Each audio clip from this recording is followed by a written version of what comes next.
ಡಾಕ್ಟರಿ ಮೇಲೆ ಇರ್ತಾರಮ್ಮ, ಹಣ ಹಣ ಅಂತ ಎರಡು ತರ ಬಾಯಿ ಬಿಡ್ತಾರಮ್ಮ. ಈ ಬಡವರಿಗೆ ಹಣ ಎಲ್ಲಿಂದ ಸಿಗ್ತದಮ್ಮ?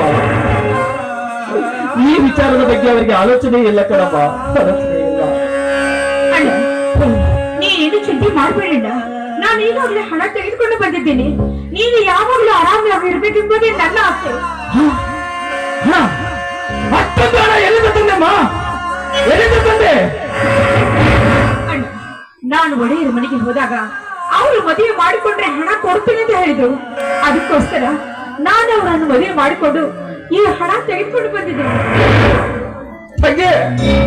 ಯಾಕಮ್ಮ ಯಾಕಮ್ಮ ಅವರಿಗೆ ಮರ್ಯಾದೆ? ನೀನು ನಿನ್ನ ಅಣ್ಣನ ಪ್ರಾಣ ಉಳಿಸಲದ್ದು ಕಲ್ಲು ಹೃದಯದ ಕಟುಕರ ಕೈಗಳಿಂದ ನಿನ್ನ ಕೊರಳಿಗೆ ತಾಳಿಯನ್ನು ಕಟ್ಟಿಸಿಕೊಂಡು ನಿನ್ನ ಜೀವನವನ್ನೇ ಹಾಳು ಮಾಡಿಕೊಂಡು ಬಿಟ್ಟಿಯಾ? ತಂಗಿ, ನಿನ್ನ ಜೀವನವನ್ನೇ ಹಾಳು ಮಾಡಿಕೊಂಡು ಬಿಟ್ಟಿ. ತಗೆ, ನೀನು ಸತ್ತರೂ ಸರಿ, ನಿನ್ನನ್ನು ಅವರಿಂದ ದೂರ ಇಡಬೇಕೆಂದು ಆಸೆ ಪಟ್ಟಿದ್ದೆ.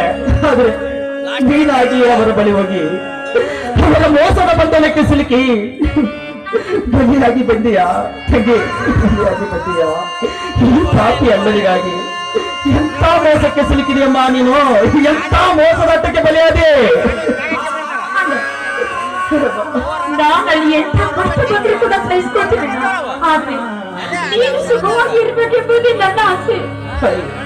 ಹಾಗೆ ಈ ಪಾಪಿ ಅಣ್ಣನ ಮೇಲೆ ಅದೆಷ್ಟು ಆಸೆ ಇಟ್ಟುಕೊಂಡಿಲ್ಲಮ್ಮ. ನಾನು ಇರುವ ಒಬ್ಬ ತಂಗಿಯನ್ನೇ ಮರೆತು ಪ್ರೀತಿಯ ಪ್ರಪಂಚಕ್ಕೆ ಹೋಗಲತ್ನಿಸಿ ನನ್ನ ಒಡ ಹುಟ್ಟಿದವಳ ಜೀವನವನ್ನೇ ಬಲಿ ತೆಗೆದುಕೊಂಡ ಪಾಪಿ ನಾನಾಗಿಬಿಟ್ಟೆ. ಪಾಪಿ ನಾನಾಗಿಬಿಟ್ಟೆ.